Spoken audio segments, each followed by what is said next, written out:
کہ صحبت انسان کو کس طریقے سے کندن بناتی ہے، کہ ایک آدمی اگر گناہوں میں لت پت ہے اور وہ نیک صحبت میں چلا جائے تو نیک صحبت اس کے گناہوں کے اثرات کو بالکل ختم کر دیتی ہے۔ اس کی سب سے بڑی مثال صحابہ کرام کی۔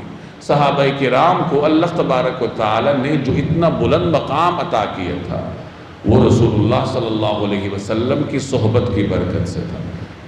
یہی وجہ ہے کہ بعد میں آنے والے جو بھی کر لیں لیکن وہ عمل میں صحابہ کے برابر نہیں پہنچ سکتے۔ مقدار میں تو آپ آگے بڑھ جائیں گے کہ ایک صحابی نے 2 سال نمازیں پڑھی ہیں، آپ 60 سال پڑھ لیں گے، لیکن عمل کے ثواب میں کوئی امتی صحابہ سے آگے نہیں بڑھ سکتا۔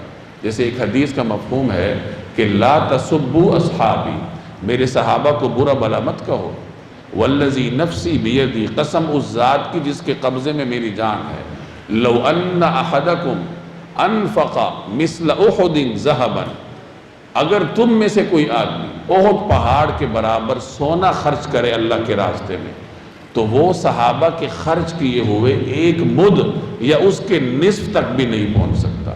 مد اس زمانے میں پاؤ سمجھ لیجیے، یہ ہماری مسجد کی دیوار پر وہ جو سامنے برتن لگا ہوا ہے یہ مد ہے، یعنی اس زمانے میں مدینہ منورہ میں مد کا جو پیمانہ تھا وہ یہ برتن تھا۔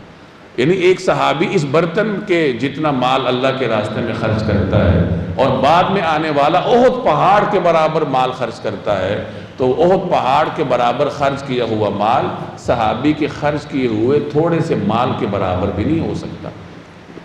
اس میں مقدار میں تو آپ بڑھ جائیں گے لیکن جتنے بھی بڑھ جائیں کیفیت اور صحابہ کے عمل کا جو وزن ہے اس تک کوئی آدمی نہیں پہنچ سکتا۔